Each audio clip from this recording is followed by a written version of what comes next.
오늘의 주요 뉴스입니다. 중대재해처벌법 위반 혐의를 받는 세아베스틸 대표 등에 대한 구속영장 심사가 오늘 전주지법 군산지원에서 진행됐습니다. 경제계와 노동계 모두 영장 심사 결과를 예의주시하는 등 이목이 집중되고 있습니다.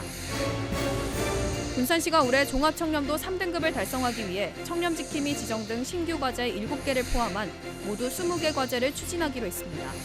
하지만 공직자 청렴 체감도 향상을 위한 과제가 더욱 강화될 필요성이 있다는 지적이 나오고 있습니다. 새만금 내부 개발을 촉진하기 위한 새만금 지역 간 연결도로 건설 사업의 입찰이 오늘부터 시작됐습니다.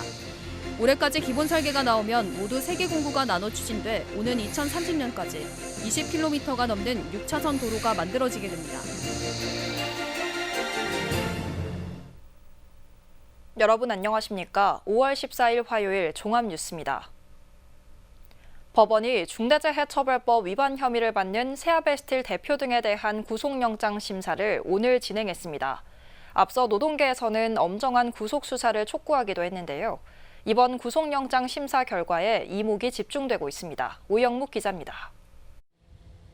전주지법 군산지원 14일 오후 2시부터 김철희 세아베스틸 대표와 신상호 군산공장장에 대한 구속영장 실질심사가 진행됐습니다. 김 대표 등은 언론 노출을 극도로 경계하며 예상보다 이른 시간에 법정으로 들어가기도 했습니다. 앞서 검찰은 김 대표를 중대재해처벌법 위반 혐의로, 신 공장장을 산업안전보건법 위반 혐의로 구속영장을 청구한 상황. 특히 재범 위험성이 매우 크다고 밝혔습니다. 때문에 법원의 구속영장 심사 결과에 이목이 집중되고 있습니다. 통상적으로 피의자를 구속하려면 죄를 범했다고 의심할 만한 상당한 이유가 있어야 하고 도주와 증거인멸 우려 등의 사유도 있어야 합니다. 여기에 검찰의 주장인 재범 위험성까지 심사에서 고려됐을 것으로 예상됩니다. 세아베스틸은 1,500억 원 규모의 안전 분야 투자를 약속한 이후에도 근로자 1명이 숨지는 사고가 발생한 바 있습니다. 이런 가운데 구속영장 발부가 기각될 수 있다는 관측도 나오고 있습니다. 두성산업 등 이전 사례에서도 구속영장 발부가 기각된 사례가 있고 세아베스틸 측은 기업 대표의 도주 가능성이 없다고 주장할 수 있습니다. 지난 2022년 1월 중대재해처벌법 시행 이후 지금까지 5명의 근로자가 숨진 세아베스틸 군산공장. 구속영장 심사 결과에 따라 경제계와 노동계에 상반된 입장이 나올 것으로 예상됩니다. KCN 오형묵입니다. 익산의 한 고등학교 교사가 학교 급식 재료를 중고물품 플랫폼에 판매하다 적발됐습니다. 이 교사는 지난 10일 당근마켓에 급식에서 빼돌린 가래떡 3kg과 제조사 이름이 적힌 스티커 사진을 함께 첨부했다가 관계자 눈에 띈 것으로 알려졌습니다. 도교육청은 해당 교사에 대한 감사에 착수했으며 학교 급식 특별 점검도 실시할 계획입니다. 복합 리조트 건립 등 새만금 관광 분야에 대한 해외 기업 투자가 진행될 전망입니다. 전북자치도에 따르면 의료와 실버 관광 분야 사업을 추진하는 마카오의 한 기업이 새만금의 사업을 확장하기로 하고 김관영 도지사에게 투자 의향을 전해왔습니다. 이에 따라 구체적인 논의를 거쳐 새만금 개발청 등과 투자 협약 체결을 추진할 계획입니다.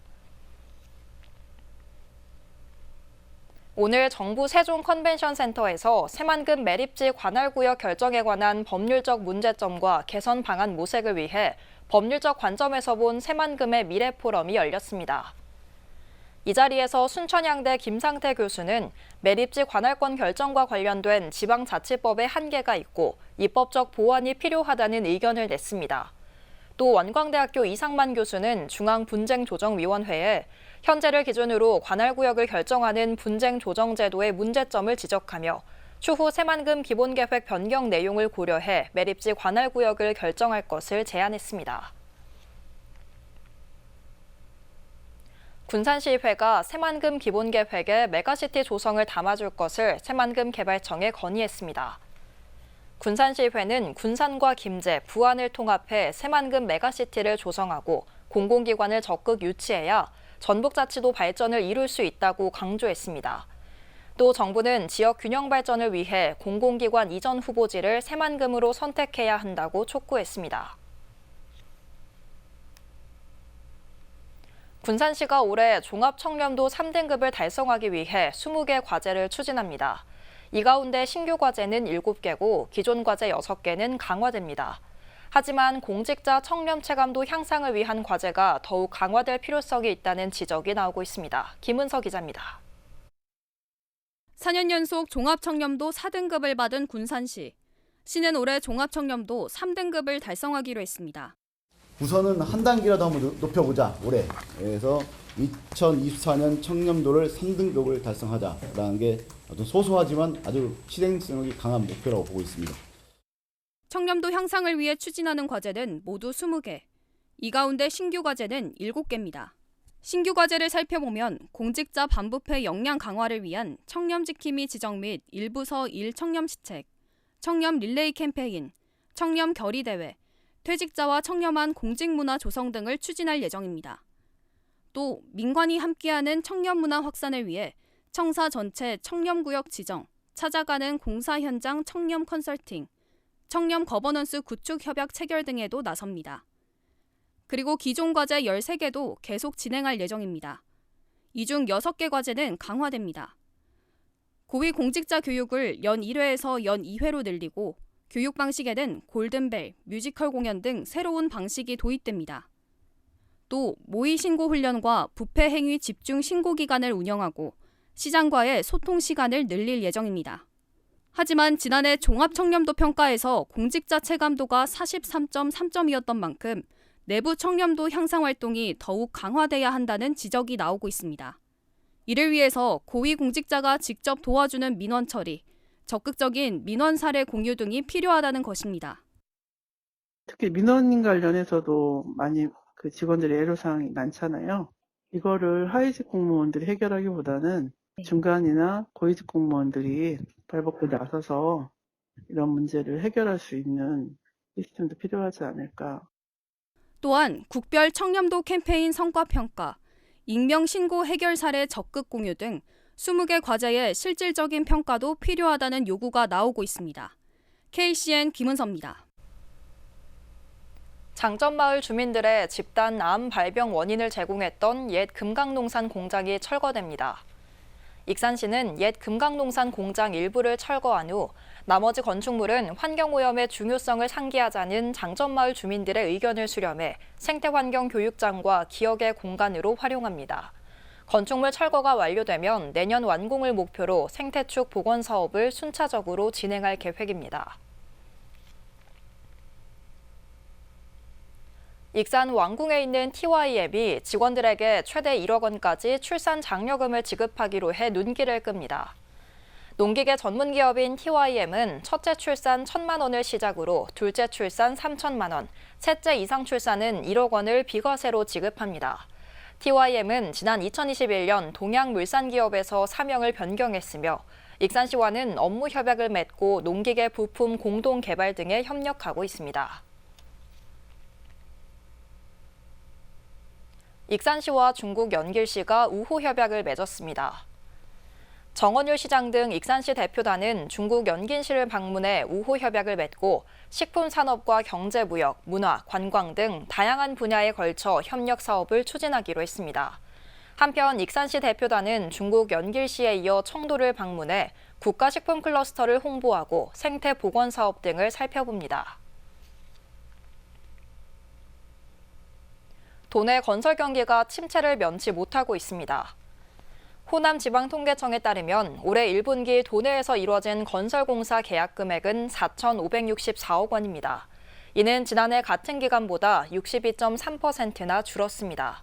건설 수주액이 크게 줄어든 것은 고금리 장기화와 부동산 경기 침체가 영향을 미친 것으로 분석됩니다. 새만금 내부 개발을 촉진하기 위한 도로망 구축이 본격화됐습니다. 새만금 개발청이 오늘 새만금 지역 간 연결도로 건설 사업에 대한 입찰 공고를 냈는데요. 앞으로 3개 공고로 나누어 추진되며 오는 2030년까지 20km가 넘는 6차선 도로가 만들어집니다. 최정우 기자입니다. 기업 입주가 활발한 새만금 산업단지. 거주 인구 4만 명 규모의 스마트 수변도시 예정지.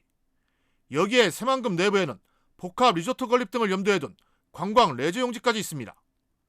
용지별로 기업 투자를 촉진해 개발 속도를 높이기 위해 필요한 핵심 기반 시설이 내부 순환도로입니다. 새만금 개발청이 14일 지역 간 연결도로 건설 사업에 대한 입찰 공고를 냈습니다. 전체 길이 20.76km의 6차선 도로로 건설되며 전체 사업비는 1조 1,287억 원입니다. 지역 간 연결도로는 정주도시인 수변도시와 새만금 산단의 접근성을 개선할 걸로 기대하고 있습니다. 이를 통해 민간 기업의 투자 활성화와 내부 개발의 기폭제가 될 것으로 생각하고 있습니다. 지역 간 연결도로 건설은 모두 3개 공구로 나눠 추진되며 연말까지 구체적인 기본 설계가 나오게 됩니다. 1공구는 9.37km로 3,266억 원이 투입돼 관광 레저용지 접근성을 향상시키게 됩니다. 2공구는 8.28km로 6,518억 원이 투입돼 국내에서 처음으로 순환링 형태로 만들어집니다. 3공구는 가장 짧은 3.11km로 1,503억 원을 들여 새만금 산업단지와 수변도시를 연결하게 됩니다. 지역 간 연결도로는 오는 2030년까지 건설될 계획입니다. 이렇게 되면 새만금을 십자형으로 가로지른 동서 남북도로와 함께 교통 물류 기능을 더욱 높일 수 있을 전망입니다. 지역 간 연결도로의 속도감 있는 건설을 위해 5월 14일 입찰 공고 이후 6월 18일 현장 설명회를 개최하고 연내에 기본 설계를 마무리할 예정입니다. 이후 철저한 사업 관리를 통해 2030년까지 지역 간 연결도로를 완공할 계획입니다. 입찰 공고를 시작으로 건설이 본격화된 새만금 지역 간 연결도로. 2030년이면 새만금 용지별로 편리한 교통 접근성을 확보하게 됩니다. KCN 추정호입니다. 미래 신산업 기반을 구축하고 산업용지를 안정적으로 공급하기 위한 연구 용역이 진행됩니다. 전북자치도는 내년 5월까지 산업입지 종합계획 수립 연구 용역을 추진한다고 밝혔습니다. 이번 용역은 향후 10년 동안의 산업 수요를 예측해 공급 규모를 산정하고 산업단지 개발 가능 지역을 발굴하게 됩니다. 군산 시민들에게 공급되는 수돗물의 수질 관리가 강화됩니다. 군산시는 이달 말까지 납포면과 옥급, 성산면, 회현면 등 4곳의 상수도 관로에 여과 장치를 설치해 이물질 제거에 나서기로 했습니다. 한편 시는 지난해 나운과 대야, 신시도 등 배수지 7곳에 수질 자동 측정기기를 설치해 수소 농도와 수온, 잔류 염소 등 5개 항목을 검사하고 있습니다.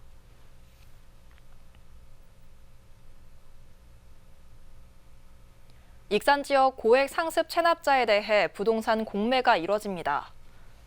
익산시는 500만 원 이상 고액 체납자 14명이 보유한 부동산 17건을 이달 말까지 한국자산관리공사를 통해 공매 처분하기로 했습니다.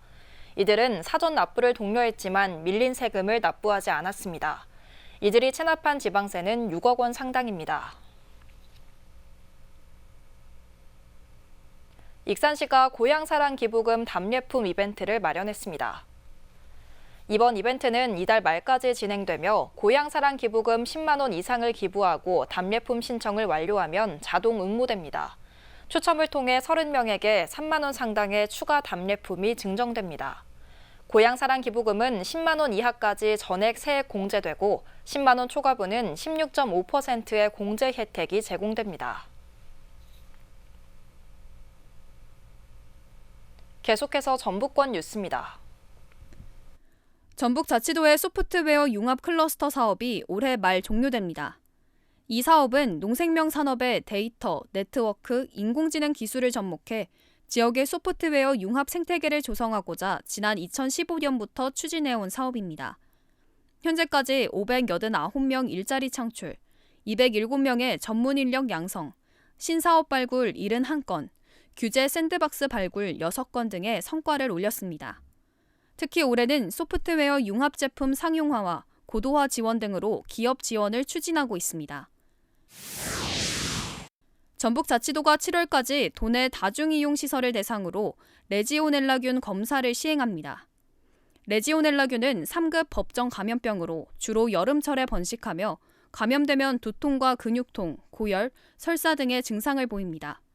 백화점과 쇼핑센터, 종합병원 등 다중이용시설의 냉각 탑수와 수돗물 저수조, 냉방기를 중심으로 검사가 진행됩니다. 지자체 보조금을 부풀려 신고하고 그 차액을 빼돌린 부안군 장애인연합회 회장이 경찰에 적발됐습니다. 전북경찰청은 지난 2018년부터 3년간 4차례에 걸쳐 400여만 원의 보조금을 편취한 혐의를 받는 부안군 장애인연합회 A 회장을 검찰에 송치했습니다. A 회장은 장애인의 날 행사를 위한 도시락을 구매하며 금액을 고의로 부풀려 지자체에 신고한 후 차액을 챙긴 것으로 알려졌습니다. 지금까지 전북권 뉴스 김은서입니다. 군산 지역 생리대 무료 자판기가 확대 설치됐습니다. 군산시는 예술의 전당과 금강도서관, 수송동 행정복지센터 등 5곳에 생리대 무료 자판기를 추가 설치했다고 밝혔습니다. 이로써 군산 지역 공공시설에 설치된 생리대 무료 자판기는 10곳으로 늘었습니다. 군산 해전산업이 침수 방지용 지능형 차수문을 개발합니다. 전북자치도에 따르면 해전산업이 행정안전부가 주관한 재난안전산업 기술사업화 지원사업에 선정됐습니다. 해전산업은 국비 10억 원을 확보해 내년 말까지 첨단 스마트 기술을 접목한 차수문 시스템 개발 연구를 진행할 예정입니다. 한편 해전산업은 군산 산단에 본사를 두고 있으며 상하수도 설비 공사, 배수관문 설계 제작 등을 하고 있습니다. 어제 오후 2시 17분쯤 익산 웅포면의 한 거리에서 경차와 25톤 덤프트럭이 충돌했습니다. 이 사고로 경차 운전자 50대 여성이 병원으로 이송됐으나 끝내 숨졌습니다. 경찰은 교차로 신호 위반으로 사고가 난 것으로 보고 정확한 사고 경위를 조사하고 있습니다.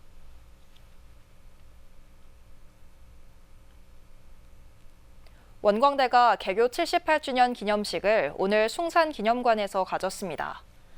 이날 기념식에서는 공로상과 학술상, 교육업적상 등 교직원과 우수 학생에 대한 표창이 수여됐습니다.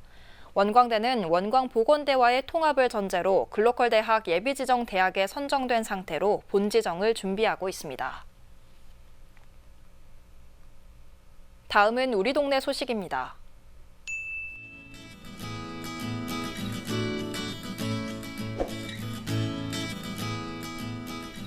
익산시 함여읍 새마을 부녀회가 가정의 달을 맞아 어르신 반찬 나눔 봉사를 통해 이웃사랑을 실천했습니다.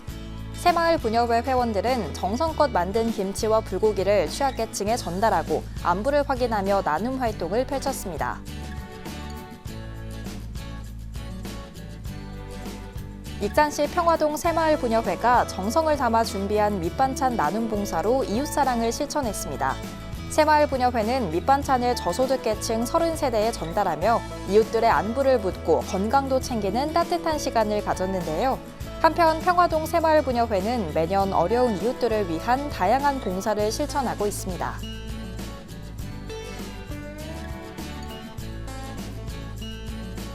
군산시가 생명 존중과 생명 나눔의 장기기증 운동 활성화를 위해 사랑의 대음악회를 5월 25일 오후 3시 군산 예술의 전당 대공연장에서 개최합니다. 식전 행사로는 장기기증 관련 유공자 시상 등이 이뤄지며 음악회 공연은 영상물, 성악과 기악 등으로 구성되어 있는데요. 또한 당일 현장에서 장기기증 희망 등록 및 후원에도 참여할 수 있습니다.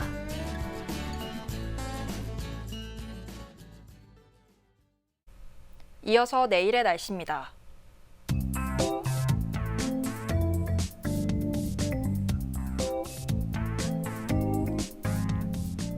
내일 전북은 대체로 맑다가 오후부터 차차 흐려지겠습니다.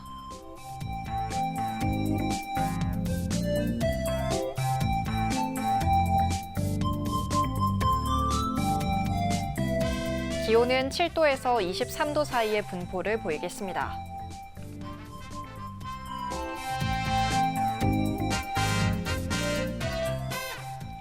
군산은 대체로 흐린 가운데 저녁부터 비가 내리겠습니다.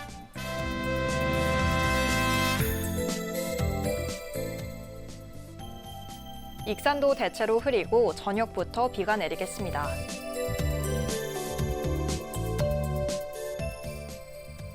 바다의 물결은 최고 3m까지 다소 높게 일겠습니다. 날씨였습니다.